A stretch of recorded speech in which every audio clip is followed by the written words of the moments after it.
कभी सोचा है कि प्रकृति इतने परफेक्ट तरीके से, इतने सटीक ढंग से काम कैसे करती है? असल में ना, इसके पीछे कुछ छिपे हुए नियम हैं, कुछ सीक्रेट रूल्स। तो आज हम इन्हीं नियमों को समझने की कोशिश करेंगे और देखेंगे कि कैसे जंगल के छोटे से कीड़े से लेकर एक विशाल हाथी तक सब कुछ एक अनदेखे धागे से जुड़ा हुआ है। जरा इस तस्वीर को देखिए। ये सिर्फ एक तस्वीर नहीं है, ये एक चेतावनी है। हाथियों का झुंड रेलवे लाइन के पास, ये नज़ारा अब आम होता जा रहा है। पर सवाल ये उठता है कि जंगल के राजा कहे जाने वाले ये शानदार जीव इंसानी बस्तियों की तरफ आ क्यों रहे हैं? चलिए आज इसी पहेली को सुलझाते हैं। देखिए, हाथियों का अपने घर से यूं बाहर निकल आना कोई मामूली बात नहीं है। ये एक बहुत बड़ी, एक गहरी समस्या का इशारा है। तो सवाल वही है, आखिर ऐसी क्या वजह है तो इन जंगली जानवरों को अपना घर, अपना जंगल छोड़ने पर मजबूर कर रही है? ये सब कुछ रातों रात नहीं हुआ है। ये एक चेन रिएक्शन जैसा है। सोचिए, जंगल कट रहे हैं तो हरियाली कम हो रही है, पानी के जो स्रोत थे वो सूख रहे हैं, मौसम का मिजाज वो तो बदल ही रहा है। और इन सब के ऊपर सड़कों और इमारतों के लिए हम उनके घरों को, उनके जंगलों को निगलते जा रहे हैं। तो यही सारी वजह मिलकर उन्हें हमारे दरवाजों तक ले आई हैं। तो इस पूरी पहेली को सुलझाने के लिए ना, हमें पहले ये समझना होगा कि नेचर यानी प्रकृति काम कैसे करती है। और यहीं पर एंट्री होती है एक बहुत ज़रूरी कॉन्सेप्ट की, जिसे हम कहते हैं पारिस्थितिकी तंत्र, या आसान भाषा में कहें तो इकोसिस्टम। यही प्रकृति की पूरी बनावट का बेस है। यहाँ देखिए, एक तरफ है घना जंगल और दूसरी तरफ एक शांत तालाब। देखने में ये दोनों दुनियाएं कितनी अलग लगती हैं, है ना? पर सबसे हैरान करने वाली बात यह है कि इन दोनों को चलाने वाले जो नियम हैं वो बिल्कुल एक जैसे हैं। प्रकृति के सिद्धांत हर जगह एक ही तरह से काम करते हैं। तो सबसे पहला और ज़रूरी शब्द जो हमें समझना है वो है पर्यावास, यानी हैबिटेट। इसे किसी भी जीव का घर या उसका नेचुरल एड्रेस समझ लीजिए। मतलब ये वो जगह है जहां उसे रहने, खाने और बढ़ने के लिए ज़रूरी हर चीज़ मिलती है। अब देखिए, किसी भी घर की तरह एक पर्यावास भी दो तरह की चीज़ों से मिलकर बनता है। एक तरफ है जैविक चीज़ें, मतलब जो जिंदा हैं, जैसे पेड़ पौधे, जानवर, फंगस, बैक्टीरिया। और दूसरी तरफ है अजैविक चीज़ें, यानी जिनमें जान नहीं है, जैसे सूरज की रोशनी, पानी, मिट्टी, हवा। और जिंदगी जो है ना, वो इन्हीं दोनों के तालमेल से चलती है। लेकिन सवाल ये है कि ये सारे जीव जंतु आपस में जुड़े कैसे रहते हैं? कनेक्शन क्या है? वो कनेक्शन है एनर्जी, ऊर्जा। जाहिर है, जीने के लिए हर किसी को एनर्जी चाहिए, और ये एनर्जी मिलती है खाने से। तो कौन किसे खाता है? बस यहीं से शुरू होती है कहानी खाद्य श्रृंखला की, जिसे हम फूड चेन भी कहते हैं।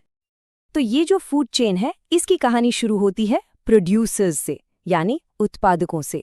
जैसे कि ये हरी भरी घास, ये सूरज की रोशनी का इस्तेमाल करके अपना खाना खुद बनाती है, किसी पर डिपेंडेंट नहीं है। इसीलिए इसे प्रोड्यूसर कहते हैं। और यही है एनर्जी का सबसे पहला सोर्स। अब इस चेन में अगला कौन है? अगला है प्राइमरी कंज्यूमर, या प्राथमिक उपभोक्ता। ये वो शाकाहारी जीव हैं जो पौधों को खाकर एनर्जी लेते हैं, जैसे ये टिड्डा जो इस घास को खाकर अपनी भूख मिटा रहा है और एनर्जी ले रहा है। लेकिन कहानी यहीं खत्म नहीं होती, बिल्कुल नहीं। एनर्जी का ये सफर आगे बढ़ता है। अब एक कंज्यूमर दूसरे का खाना बनता है। जैसे यहाँ ये मेंढक इस टिड्डे को खाकर उस एनर्जी को अगले लेवल पर ले जा रहा है। और ये एनर्जी का फ्लो रुकता नहीं है। अब मैदान में आता है मेंढक का शिकारी सांप। सांप मेंढक को खाता है और एनर्जी का फ्लो इस चेन में एक कदम और आगे बढ़ जाता है। तो ये एक सीधी लाइन की तरह चल रहा है ना? और फिर इस चेन के टॉप पर है बाज, एक एपेक्स प्रेडेटर, यानी शीर्ष शिकारी, जिसे कोई और नहीं खाता। तो इस तरह घास से शुरू हुई एनर्जी टिड्डे, मेंढक और सांप से होते होते आखिरकार इस बाज तक पहुंच गई।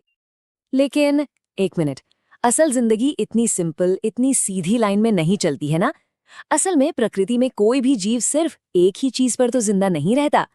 इसीलिए ऐसी कई सारी फूड चेन्स आपस में मिलकर एक बहुत ही कॉम्प्लेक्स फूड वेब बनाती हैं। एक खाद्य जाल, बिल्कुल एक मकड़ी के जाले की तरह, जहां हर धागा दूसरे से जुड़ा होता है। तो अब जरा सोचिए, अगर इस कॉम्प्लेक्स जाल का एक भी धागा टूट जाए तो क्या होगा? अगर हम इस चेन से किसी एक जीव को हटा दें तो उसका असर कहाँ तक जाएगा?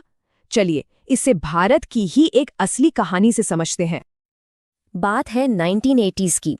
उस दौर में भारत के गांवों और तालाबों में कुछ ऐसा हो रहा था जिसका असर बहुत बहुत गहरा पड़ने वाला था। उस जमाने में ना विदेशों में मेंढक की टांगों की जबरदस्त डिमांड थी। लोग उसे बड़े शौक से खाते थे और इस डिमांड को पूरा करने के लिए भारत से बड़े पैमाने पर मेंढकों को एक्सपोर्ट किया जाने लगा। और नतीजा ये हुआ कि देश भर के तालाबों और खेतों से मेंढक तेजी से गायब होने लगे।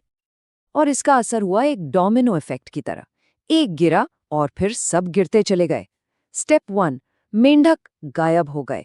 स्टेप 2, अब क्योंकि मेंढक कीड़े मकोड़े खाते थे तो उनकी गैर मौजूदगी में कीड़ों की आबादी में जैसे एक धमाका सा हो गया। स्टेप 3, अपनी फसलों को इन कीड़ों से बचाने के लिए किसानों को जहरीले कीटनाशक मतलब पेस्टिसाइड्स का इस्तेमाल बहुत ज्यादा करना पड़ा। और स्टेप 4, इन खतरनाक केमिकल्स ने हमारी मिट्टी और पानी दोनों को जहरीला बना दिया। इसका बुरा असर इंसानों और बाकी जीवों की सेहत पर भी पड़ा। सोचिए, एक छोटे से मेंढक के गायब होने की कितनी बड़ी कीमत पूरे के पूरे पर्यावरण को चुकानी पड़ी। मेंढक की ये कहानी एक बहुत बड़ा सबक है। ये सिखाती है कि प्रकृति में कोई भी चीज छोटी या फालतू नहीं होती। एक जरा सा बदलाव भी पूरे सिस्टम को हिलाकर रख सकता है। चलिए अब एक और भी ज्यादा हैरान करने वाला कनेक्शन देखते हैं जो ये साबित कर देगा कि हर जीव की अपनी एक अहमियत है। जरा इसे देखिए, एक तालाब में तैरती हुई मछली और किनारे पर खिले हुए ये सुंदर फूल। क्या लगता है इन दोनों के बीच कोई कनेक्शन हो सकता है? सुनने में थोड़ा अजीब लगता है ना? भाई, पानी के अंदर की एक मछली जमीन पर खिले फूलों पर कैसे असर डाल सकती है? चलिए इस छिपी हुई कड़ी को जोड़कर देखते हैं। स्टेप 1, मछली तालाब में ड्रैगन फ्लाई के बच्चों को यानी उनके लार्वा को खा जाती है। स्टेप 2, इसका नतीजा ये होता है कि कम लार्वा ही बड़े होकर अडल्ट ड्रैगन फ्लाई बन पाते हैं। स्टेप 3, अब ये जो अडल्ट ड्रैगन फ्लाई हैं ये हवा में उड़कर मधुमक्खियों जैसे परागणों का शिकार करते हैं। स्टेप 4, तो जब ड्रैगन फ्लाई ही कम हो गए तो मधुमक्खियों की आबादी बढ़ जाती है, वो फलने फूलने लगती है।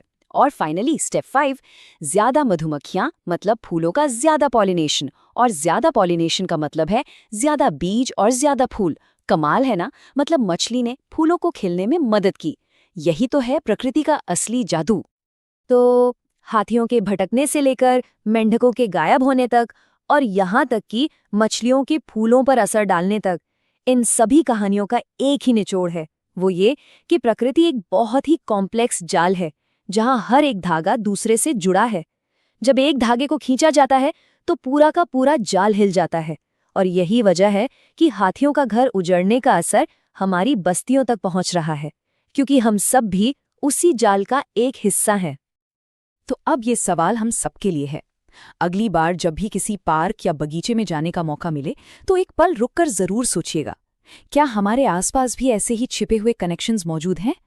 शायद एक गिलहरी और एक पेड़ के बीच, या एक तितली और एक फूल के बीच। प्रकृति के इन रहस्यों को समझने की कोशिश करना वाकई